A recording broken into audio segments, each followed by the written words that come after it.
the same detail in all the carvings. These carvings are shown with elongated skulls. And the sculptors, I mean, this is where it's really interesting, right? The sculptors wanted to tell us that this species had this detail that was that's not present in humans. So, which is why they painstakingly put these holes outside the ears. So this clearly proves that these were not humans. And the carvings show like really interesting details. You can see signs of torture. There was some conflict going between them.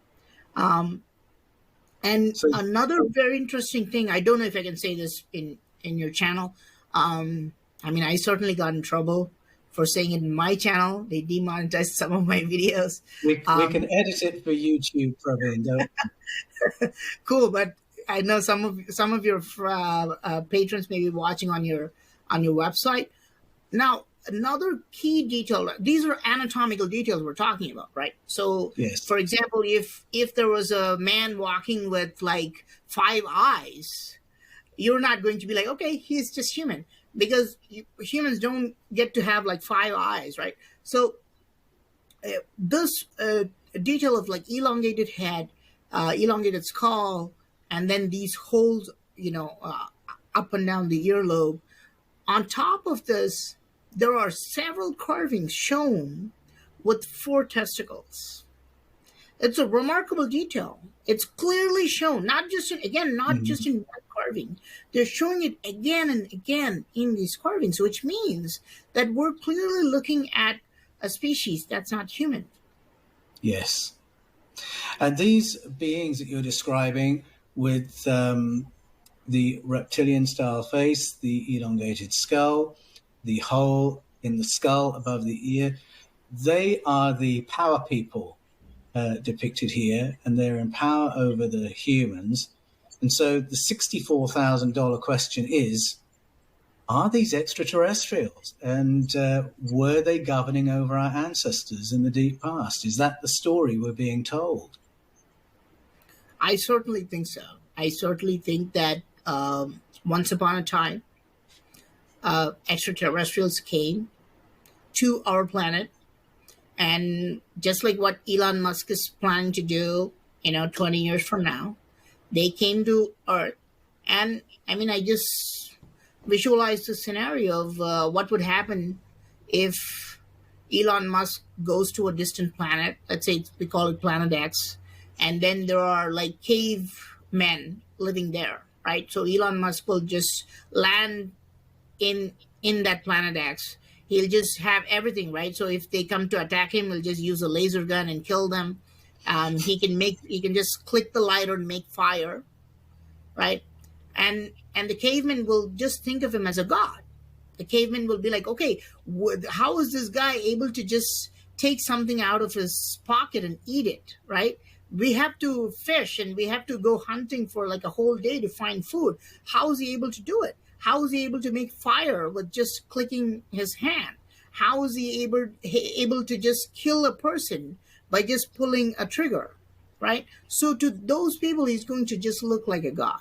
And this is exactly what I think happened many thousands of years ago. And I think people would have observed these extraterrestrials or gods coming and landing on our planet.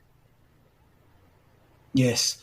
I mean, that story echoes in ancestral stories all around the world. You can hear it in the ancient Mesopotamian stories. It's buried there in the stories of the Bible. You go to African story in Nigeria, listen to the Yoruba people, the Edo people, the Efik people.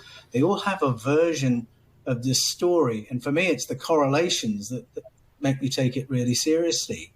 I think we were visited. I think we were adapted in the deep past.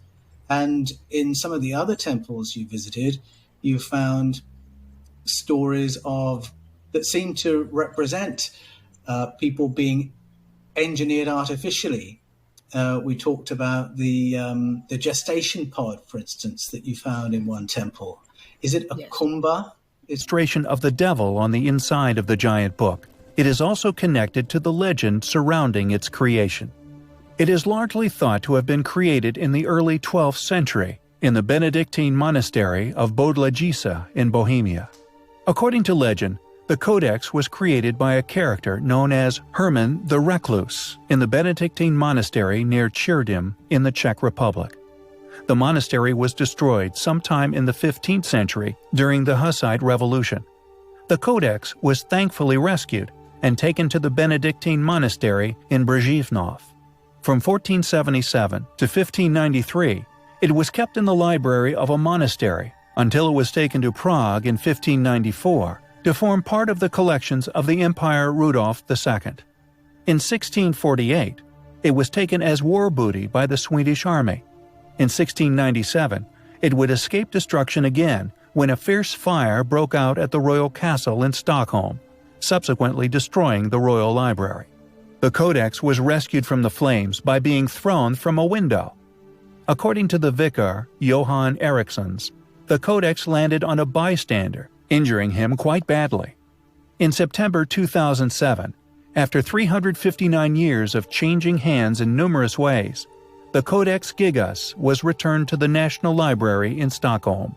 But what makes the Codex particularly special and worthy of further investigation are the characteristics within the writings of this enormous book, which astonishingly support the story of it being created in just one sitting.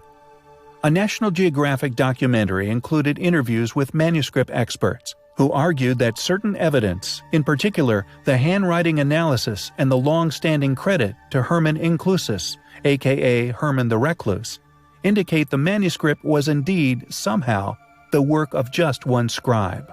According to the historical legend, which was already academically recorded by the Middle Age, the scribe was a monk who broke his monastic vows and was sentenced to be walled up alive. In order to avoid this harsh penalty, he promised to create, in one night, a book to glorify the monastery forever. This book would include all human knowledge. Near midnight, he became sure that he could not complete this task alone, so he made a special prayer, not addressed to God, but to the fallen angel Lucifer, asking him to help finish the book in exchange for the monk's soul. The devil would accept this deal. Completing the rest of the manuscript, the monk would add the devil's picture out of gratitude for his help. Many specialists within the area of writing, forensic analysis, and also numerous replication attempts have indicated that the level of uniformity within the writings lean towards the impossible. Not only does it strongly indicate that the book was created in just one sitting, but is perfectly scribed throughout, a feat considered to be beyond that of human capabilities. The analysis also shown that the writings alone, if written by one person, would take over 5 years to complete, with the additional illustrations adding another 20. Yet it must be noted, it has been concluded on many occasions that no mere mortal is capable of such uniform writings within this time period. There would have inevitably been some form of evolution within the style. Of course, it must be remembered, although there is a highly compelling story attached to the origins of this giant book, its creation still largely remains a mystery. How big would you have to be for it to comfortably rest in one's lap? What sort of person, if of course it was a person, could have written the Codex Gigas? And how did they write it? It is most certainly one of the world's most mysterious books.